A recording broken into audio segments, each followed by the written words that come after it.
Welcome to How's Your ePresence? This show is produced by ePresence, and I am Mark Galvin, the founder and president of that firm. The show is also, we got a wonderful producer in the back of the house here with Morgan Wood is taking care of all the graphics. We appreciate all the work that she does. We are glad you're here to discover new ways to do your business better. We're always looking for great guests that'll help us share something new about digital marketing or just ways you can be smarter about your own business. And we got a great guest to talk about that today. All of our shows are teed up with how do I? So we're always trying to answer a question. How do I grow a business where I only have to work 4 hours a week? We're going to talk about that today. In the past, we've had some other topics we've hit. How to scale e-commerce shops is one of them, or how to use data analytics to find your target market. Those are all part of our library. All you got to do, go search for that, and we will answer that question with some wonderful guests. We're always great at identifying guests, but if you know someone that you think we should talk to, have them, or you can just reach out to us. You can do it right here on this channel, because if you're watching this, just plug it in the comments and we will pick it up, or you're welcome to hit us on any social media channel anywhere. Our universal handle is ePresence ME. ePresence me, because it's all about you. So if you are just turning in, you want to throw in a question, hit us live. We will answer your question live and show your comments right on the screen. So please join us.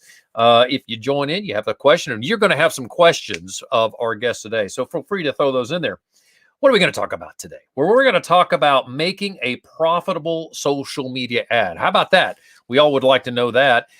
How about this? Would you like to work less time and still make a bunch of money? Or would you be interested in knowing how you can grow an e-commerce brand? Maybe you're doing that now. Maybe you're about to launch your own e-commerce brand. Well, we are going to tell you how you can do that better. So in the future, when you get back to the show, simply search for ePresence, how to work less and make more. So that's what we'll call this show, how to work less and make more. But how do you know when we go live? You know when we go live because you want to subscribe. So we're always saying that. Hit the subscribe button down there. Subscribe to our channel. You'll get a notification that we go live. You want to do this on Facebook and LinkedIn. Make sure you're subscribing to our feed there. That way you get notified. And you can always pop in and ask us a question. So normally at the show, we always talk about our webinar, where our webinar continues to run. In fact, we have an episode. We have a version of our webinar tomorrow. We're going to put a little banner there at the bottom of the screen throughout the show. You can see that. Here it is. You can hit e-pr.me/discount and join us. It's for $37.50. We go over the 5 key things that you need to do on your LinkedIn profile to make sure you either get a job, you get more clients, really achieve your own goals with your through your LinkedIn profile. So, well, enough about that. Let's get on with the show. What do you think about that? So today we have a wonderful guest. Our guest is Tyler Sullivan with EcomGrowers. Wait a minute. Sully. Oh, you nailed it. You nailed it. What's going on? All right, man. Well, listen, on my script here, we have Tyler Sullivan. He goes by Sully. He is a football player, a rugby player, a golfer. And he says that you want to play him at golf because he's not great. But wait a minute, what's your handicap? About a 7 now, but it's a 7. I gotta play a little so I can hustle. You know what I mean? I can't give it all away. Well, I would love to have a 7 handicap. Quite frankly, every time I play golf, I stop counting when I hit 99. There you go, perfect. Hey, sometimes I don't even keep score. It's just all about having fun, you know. That's right. Oh, I certainly love golf. Well, you are the founder of BombTech Golf. Tell me, what is that? What do you do with that group? Yeah, so I started that, not to go too deep, but in 2011 out of pure passion. I had no expectations of launching the ecom brand. And it is kind of funny. My friend from high school had invited me to a long drive event, which I didn't know what that was, but it's like the home run derby of golf. And I was like, sure, let's go. And he gave me a golf driver, and you just hit it as hard as you can. And we showed up, and he didn't qualify, but I did. And I hit it like 340 yards, which isn't that long in long drive, but it was long enough to qualify. And that got me hooked into golf again. So I had like played in high school and growing up. Then I got obsessed with golf, and I got to a point where I had like 40 golf drivers in my bag. And I just, You're not allowed to do that, by the way, right? yeah. And I would go to the driving range, just hit driver all like for hours. And I didn't even play golf, just hit driver. And through that experience, the guy who was making me these custom golf drivers, I actually broke a lot of them. And it wasn't from my pure power, which I wish it was, but his inability to assemble a club. I just started assembling my own. I made the world's worst website in 2012, sold nothing for like 8 months. And this is my first epiphany. I was on my boat, which is not a yacht, and I got an email, and it was a sale. And that like blew my mind that I got an order on a boat, not working, So I was like, let's do more of this. And then that really, let's get more of those sales on the boat. Let's just do more of that. So all I did really, this is, again, I'm dating myself. This is before the selfie and even before ads existed on Facebook or even video. I just documented my journey, early days. And I started designing our own products. I worked with my local college, University of Vermont, where we engineered our own driver. And I just would be like, hey guys, I'm designing a driver. What color do you want? What do you play now? What loft do you play? Just engage. I only had like 2,000 likes at the time, or I think it was 800 likes. And I just brought the guys along for the journey without any expectations. Like I just was doing it because it was I just wanted to do it. And it built a real following that I could then, when I launched products, I had a built-in audience. So I went from selling one club a year to then I think the next year when we launched that, I think I did like 10K in a day. And I was like, oh, let's do more of that. And then there's been many iterations from that moment. Now this year we'll do well over 8 figures with 2 employees. And I work, 6 hours a week on that company, and I have another company. So it's a lot has happened in 9 years, but that was my no expectations, accidental entrepreneur start to the whole journey here. Oh, that's unbelievable. Well, a great story. And first of all, for all of you folks that are watching that don't know much about golf, Sully's evidently got some talent, because you don't walk up and just hit a ball as hard as you can and it goes straight. I can do that and it's going to go that way. Yeah. So you had something going on there, just walking up and being able to hit it as hard as you could. And I'd be thrilled if I hit the ball 350 yards, just saying, but we're talking long drive contest. So it's a little different. 400, but yeah, it was a fun time. My back is still hurting from it, but 400 yards. I can't imagine 400 yards. And it was going straight. These guys were hitting it straight 400 yards. Yeah, you only need one in the grid, they call it. And most were going out, but you get 2 in there, and my claim to fame, my best was 360, and I was feeling good about it. And then one guy stepped up and hit it 420. So I was like, okay, I'm done. I'm glad I'm gonna go sell golf clubs. I'm done here. But it was fun. Well, this is cool. And we were heading really through your bio, and you gave a good comment. I mean, I'm really fascinated. So you grew your e-commerce store. You were in the $20 million in sales. So you did really well on that e-commerce side while you were sitting there on your boat, simmering on the next fish. Or do you fish, or do you just hang out? What do you do when you're on the boat? Well, now I've got 2 young kids. Before, when I had that first sale, it was just me and my wife. Now I've got 2 kids, and I'm just trying to control them, and then we're fishing with the oldest kids. So and I'm not on my phone looking for sales anymore. You know what I mean? So a lot has changed from the original boat sale to the pontoon life of, I don't even know where my phone is. So, but that's 9-10 years deep, So, well, let's get into some fun stuff here. I am really curious. We've talked about, I know that you have experience with ads. You clearly did not just sit back and launch a website and, if you build it, they will come. You had to pull people to the website. Yep. So how do you make the ads work and drive people to your e-com site? Yeah, so I was working when I first launched, and this is to give a little more context too. I had a full-time job. This was a side hustle, and we started scaling up pretty much organically. back in the day, but it didn't have really enough scale to provide what I would consider real income, right? And Right. it was the week before Thanksgiving, and my wife was pregnant. We found out she was pregnant, and I got fired from my day job. And that was 2012 or 13. And that was really all the motivation I need to go from like doing 10K a month to ramp it up, because I had like just the most amount of pressure you could ever have in one's life. Fired from your day job, kid on the way. And really, I did all the wrong stuff. And I just worked 20 hours a day, assembling the clubs, shipping the clubs, trying to figure out ads, doing email, doing customer service. And like, it took me, like, it was rough. Like, that was a tough learning phase, but I learned Hey, every Sully. category. Yep. I just have to create some empathy here for our viewers out there that maybe you don't have kids or haven't been through that. Same thing happened to me. Okay. Had a child on the way and I lost my job. And I mean, here's how emotionally difficult that period was. Number one, I had to call my wife, right? You went through this. You had to call your wife and say, just lost my job. And she's looking down saying, you got to be kidding me, right? And then you hang up and all this is on you, and all those difficulties start rolling through your head. So this was not easy, not the time of your life that you're ready to take a huge risk and try to jump into your own company.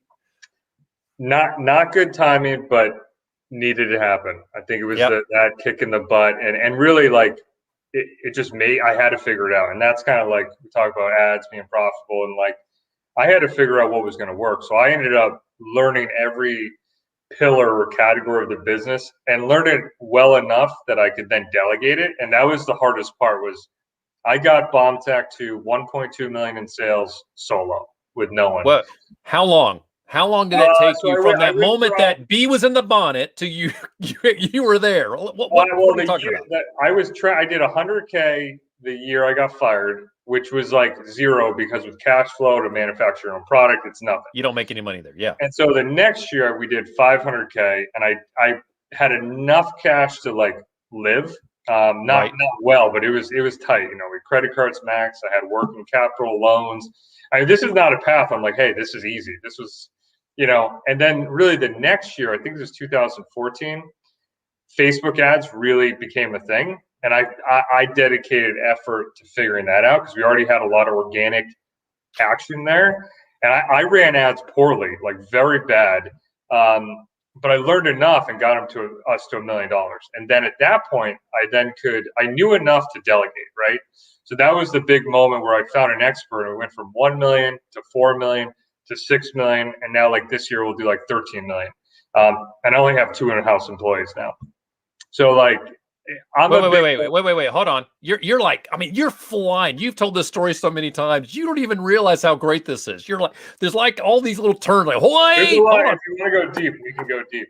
Hit the brakes. Wait a second. I just got to jump in here. So you're at $500,000. You're covering the bills, and this is really interesting. People think, gosh, you're making $500,000. No, you know what? Bottom line, what gets all the way to the bottom line that you can pull out to pay yourself is not a lot of money at that level. So, it sounds like $500,000. Oh, that's great. You're making 100K. No, you're not.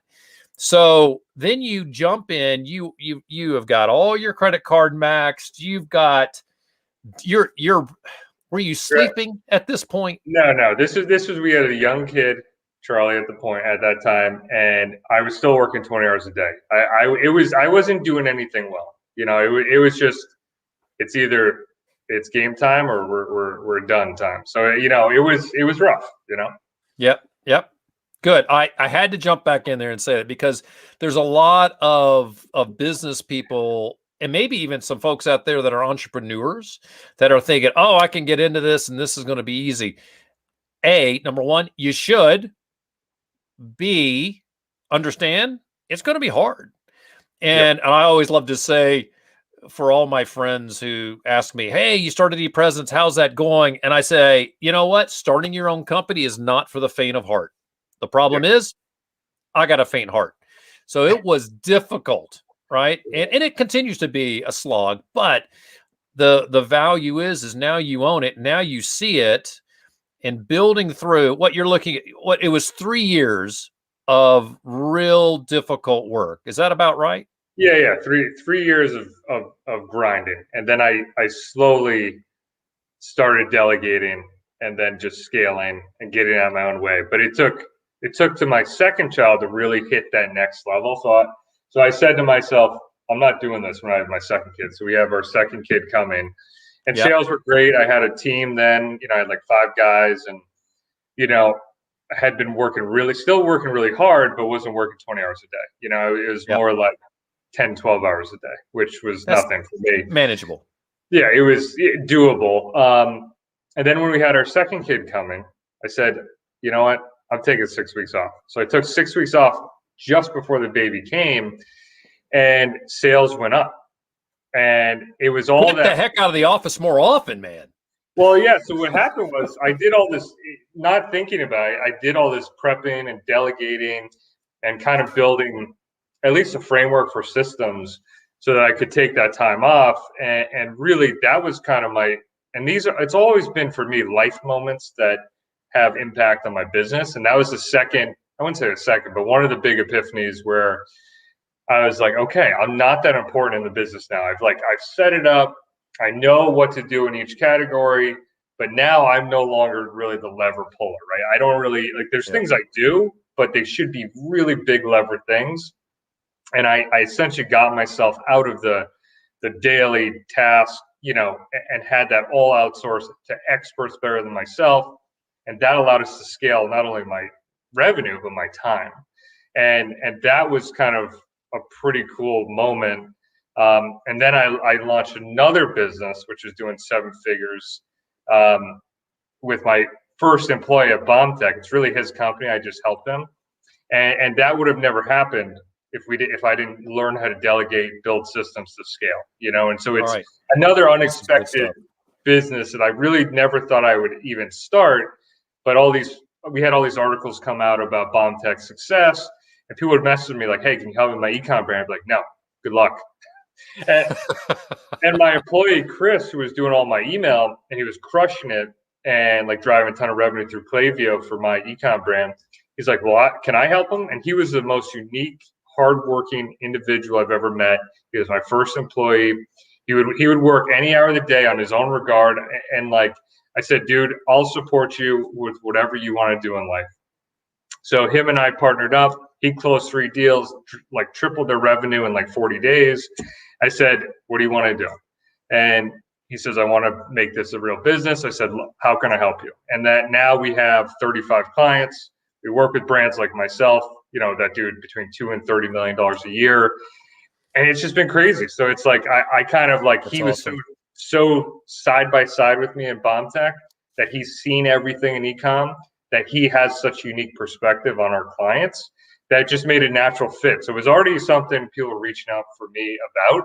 And it was just here you go. So now we've got 2 incomes. So it's so hard to I do remember the early days, but the stress and pressure to go from that and the cash flow to having 2 incomes. But again, I don't give up. And I just I don't know.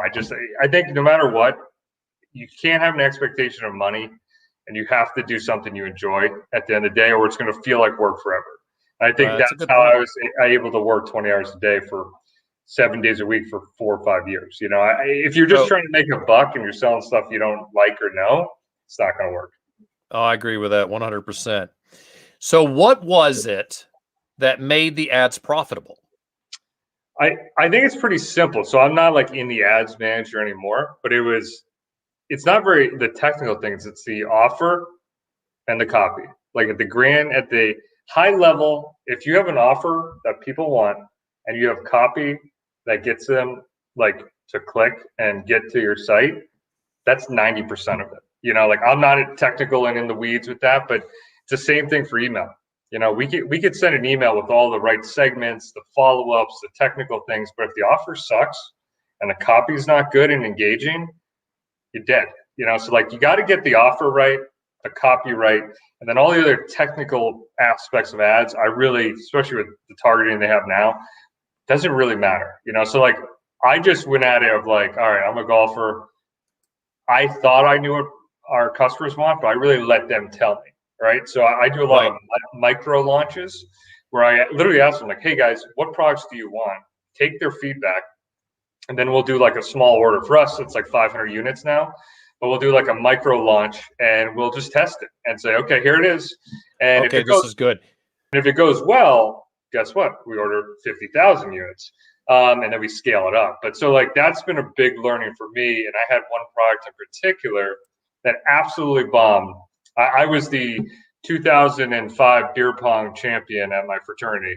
So wait. Beer pong. Yeah, beer pong. Can you make money at beer pong? Yeah. Anyway, so I don't think so. But joking aside, so I thought it'd be cool to make beer putt, which is beer pong for golf. And little did I know, half my audience doesn't even drink, and they're not of the age that they have even played beer pong. And so we went to launch it, and it is a product that would do well with a different audience. Right. And we got a ton of shares on social and all this other stuff, but we went to launch it, it was just dead. So I realized quickly that I can't have any ego about the products, about the brand, and I just need to ask. And that's really like my thesis with any channel, Facebook, Instagram, email. It's like, just ask questions, get them engaged, and have a real dialogue. And you want to know the answers anyways. Like I wish I knew, like, hey, I don't even know what beer pong is. That's a stupid idea. I would have launched it, but I didn't. I was at that point, it felt like everything we launched did well. And that was a good, reset to be humble and to say, hey, I'm not the customer. My customers need to tell me, and I really work for them. And that was another big shift that's allowed us to like really care about customers. They're everything. Yeah. So, and I think this is really valuable because a couple things you said is, number one, to make ads profitable, you do some testing. So there's some A/B testing that goes along. Okay, let's try this. Let's see if it works. Let's try these products to see if that works. By the way, send me the putt pong thing. I'm interested. I'm sure it's still on the page. But it's deleted forever. But that is an important thing, and you could put all your eggs in one basket, but don't put your eggs in one basket until you've tested it.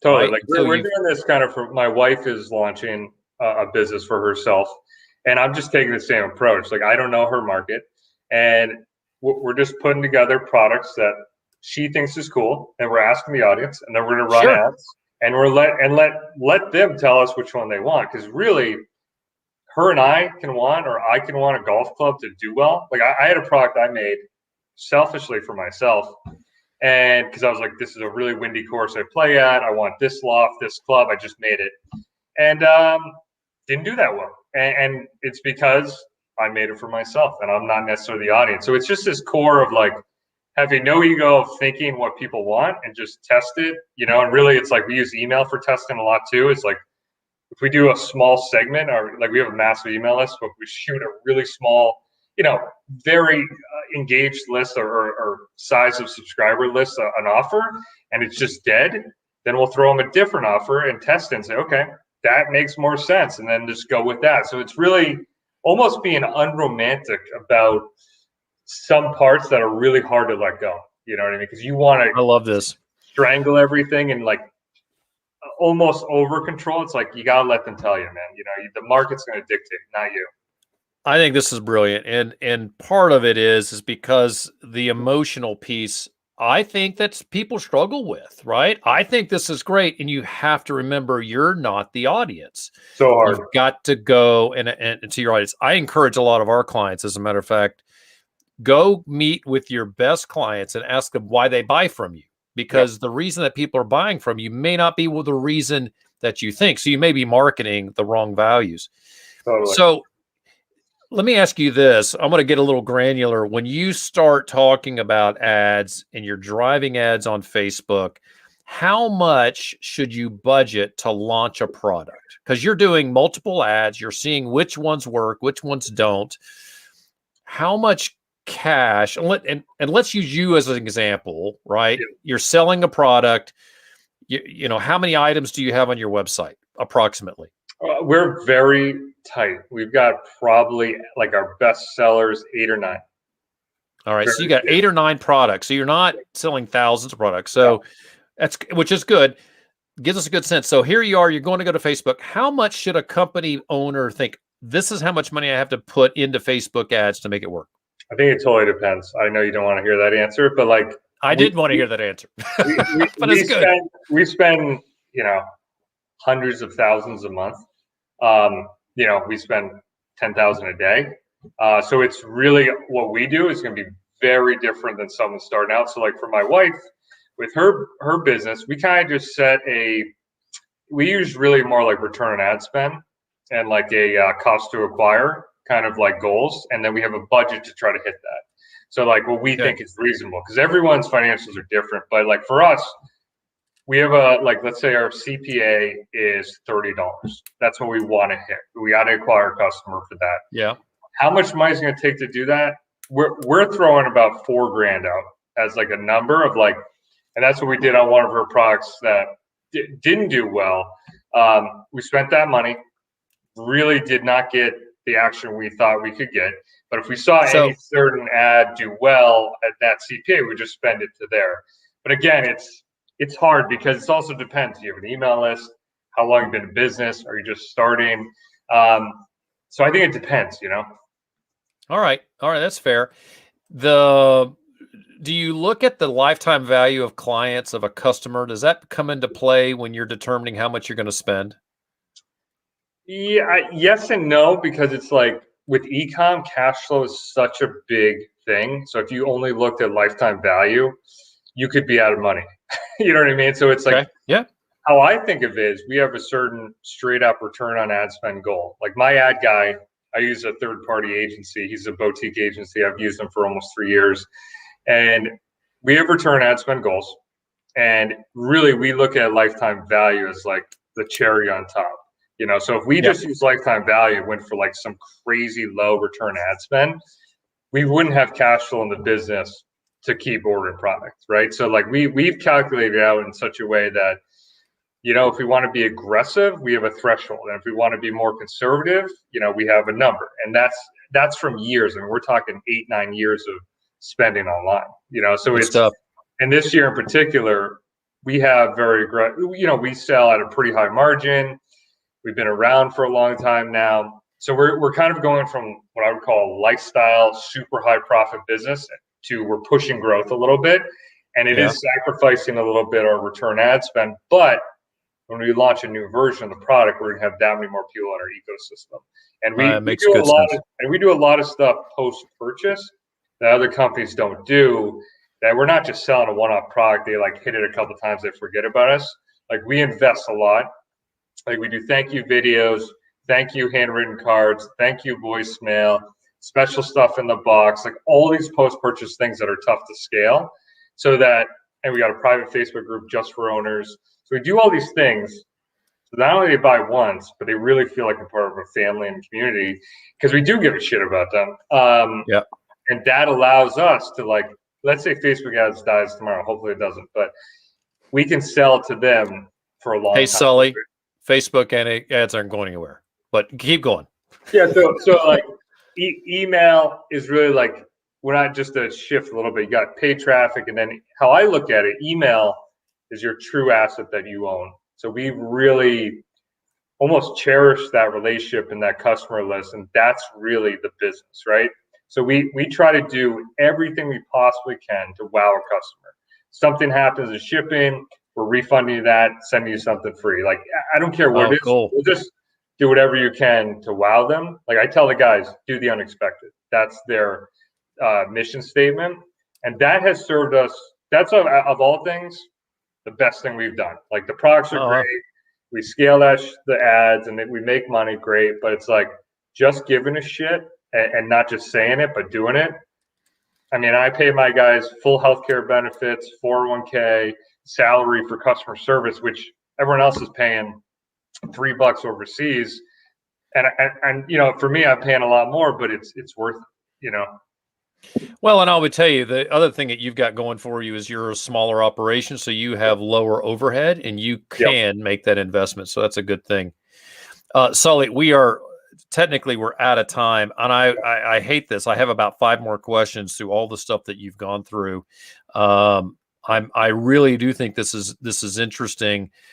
I think one of the things that I'm taking away is it's a good idea to spend some money on Facebook ads, budget some extra dollars, do some A/B testing, and then ask questions. So good quality information. I also like the fact of don't think you know all the answers, because we as owners, we think we know all the answers. And I do know why that happens, right? Yeah. In the beginning of your company, you were the one with all the answers. So we get it. We do have a tendency to think that. And I go through that all the time where I think I know the answers and I'm quickly finding out that I don't, that my team often knows the answer more accurately than I do. So it is fun to lean on those folks. And it is fun to see people succeed. And I hear that also. You really enjoy helping your folks do new things. All right, Sully, again, I wish we had a lot more time, but here we are at the end. I'd love for you to share. Where do you want people to go? How can people find you and BombTech and the other work you do? Yeah, so LinkedIn, I'm pretty active under Tyler Sullivan. And then if you're a golfer, bombtechgolf.com, or if you're an ecom brand, it's just EcomGrowers.com. And that's everywhere I am. Awesome. Well, we will put all of those links in the show notes. You got EcomGrowers there on the screen, so you guys can track that down. Listen, Sully, I do appreciate the time. You are, you're where I want to be, right? That is certainly something that all business owners are looking to do. It'd be nice to have the type of income where you can invest in a second company. And if I brought you back in 5 years, something tells me you'll have company number 3 going on, where you kind of got your hand in each of those, and it will be a yacht. I'm too cheap. I still am in the mindset of in the basement building golf clubs with debt, and I'm trying to break There's nothing wrong with that. That's how I roll. It's I've enjoyed every moment and been thankful for almost 500,000 clubs sold now, and it's just I think just going in with no expectations, doing what you love, and it'll all work out. I love it. I think that's fantastic. Well, thanks for being here. Hang out. Love to chat with you a little bit as soon as I wrap up the show here, but I do really appreciate the time. Thanks for being here. Glad to be here. Thanks so much. So, folks, we're glad you are here. What a great conversation with Sully there. Super information as a business owner to understand the struggles that he went through, and you got to put a little extra money in it, and not just a couple of bucks here and there. It's worth investing in the company and doing some advertising at that. Have some A/B testing in there. Very important thing. Listen, I want to mention quickly, we are doing a webinar. It's actually tomorrow. So if you can join us, this is what we do in the webinar. We cover the 5 things that you need to do on your LinkedIn profile to make it kick. We limit it to 10 people. We average around 6 to 8 people per show, per webinar, I should say. Love to have you there because we can really help you. Why do we do this? We're doing it for $37.50. It used to be $75 before the pandemic. We like helping. It's a lot of fun. I actually love doing this. It's kind of like my own hobby. So please join us, and I know you'll get something out of it. If you join us and you don't think it was worth your time, I'll refund you your $37.50 and pay you $20 for your time. So I know it's worth it. So please join us. Click that link there. Well, actually, it's not a link, but it's e-pr.me discount to join us for our webinar.